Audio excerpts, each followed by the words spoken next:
মন্দিরকে ভাঙতে হবে, কেউ মানবে? এটা কেবল আমাদের কাজের মধ্যে পড়ে? আমাদের শিক্ষা, স্বাস্থ্য, বিদ্যুৎ, কৃষি, শিল্প, রুটি রুজি, এগিয়ে যাওয়া, সবাইকে ভালো রাখা, এগুলো কাজের মধ্যে পড়ে? এগুলো কাজের মধ্যে পড়ে বলুন তো? সমাজের এই বিষাক্ত ভাবনা থেকে আমাকে আপনাকে মুক্ত করতে হবে। পাশের বাংলাদেশের ঘটনা যেন আমরা কেউ আক্রান্ত না হয়।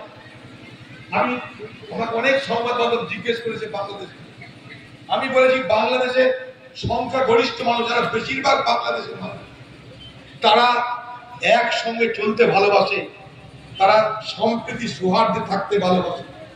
আমি ফোন করেছিলাম বাংলাদেশের একটা পরিবারকে, তোমাদের অবস্থা কি? বলছে আমরা আছি।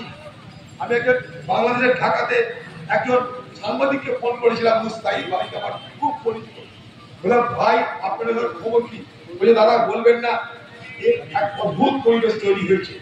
কিছু মানুষ তাদের অত্যাচারে সমাজ জর্জরিত, তাদেরকে ঠেকানোর কেউ নেই।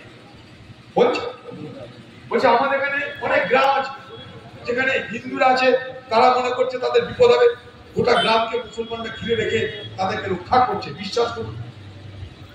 কিন্তু অবস্থা এমন প্রচার এমন তৈরি হচ্ছে, এমন করে প্রচার করা হচ্ছে যেন বাংলাদেশে হিন্দু আর মুসলমানের মধ্যে সবচেয়ে মারামারি চলছে। না, ভুল কথাই। আমরা যেন তার দ্বারা প্রভাবিত না হই। আমি হিন্দুকেও বলবো, আমি মুসলমানকেও বলবো, আমরা যেন তার দ্বারা প্রভাবিত না হই। আমাদের পাশের দেশ বাংলাদেশ, সেই বাংলাদেশ যদি অস্থির হয়, সেই বাংলাদেশে যদি হানাহানি হিংসা চলে, তাহলে সব প্রভাব আমাদের উপরে পড়বে। এখানকার বাণিজ্য বন্ধ হয়ে যাবে, ওখানকার বাণিজ্য বন্ধ হয়ে যাবে, যাতায়াত বন্ধ হয়ে যাবে, সব ব্যাপার হয়ে যাবে। আমাদের এখানকার হাজার হাজার মানুষের আত্মীয় পরিজন থাকে, তারা কেমন আছে জানতে পারা যাবে না, সমস্ত কিছু উলটপাট হয়ে যাবে। বাংলাদেশের লক্ষ লক্ষ কোটি কোটি মানুষ, তারা আজকে সেখানে রোজগার করে খায়। আপনারা তো জানা কি যায় না, বাংলাদেশ আজকে পৃথিবীতে এই যে ড্রেস, জামা কাপড় সাপ্লাই যে হয় না, চীনের পর সব থেকে বেশি বাংলাদেশের মানুষ সারা পৃথিবীকে এই ড্রেস, পোশাক পরিচ্ছদ সরবরাহ করে। আপনি যদি সেগুলো সব বন্ধ হয়ে যায়, ওখানকার লক্ষ লক্ষ কোটি কোটি মানুষ বেকার হবে, তারা তো রোজগার জন্য এখানে এসে পড়বে। এবার আপনার রোজগারে তাদের হাত পড়বে, অর্থাৎ সর্বত্র একটা অশান্তি তৈরি হবে। অর্থাৎ কোন একটা গন্ডগোল কোন একটা জায়গায় যদি হয়, তার প্রভাব সর্বত্র পড়ে।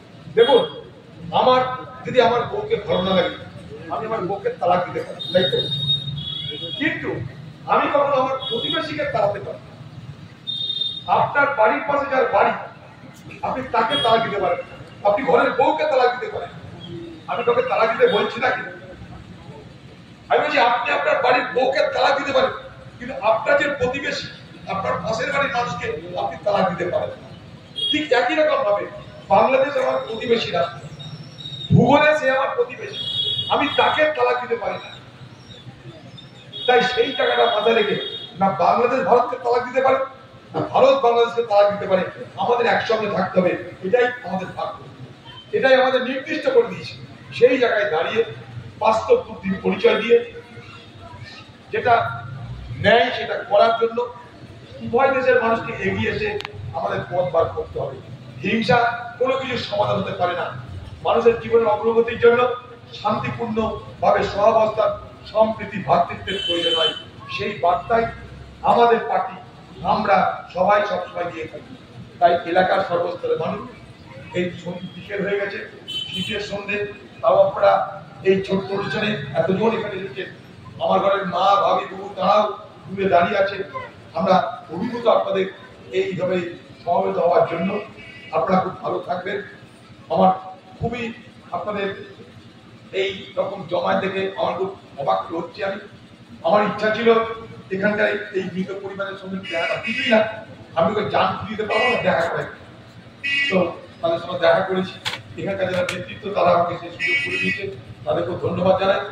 আপনারা যারা উপস্থিত হয়েছেন তাদের সকলকে আমি আমার ধন্যবাদ, নমস্কার, সালাম, স্নেহ, ভালোবাসা জানিয়ে আমার কথা শেষ করছি। সবাই আপনারা ভালো থাকুন।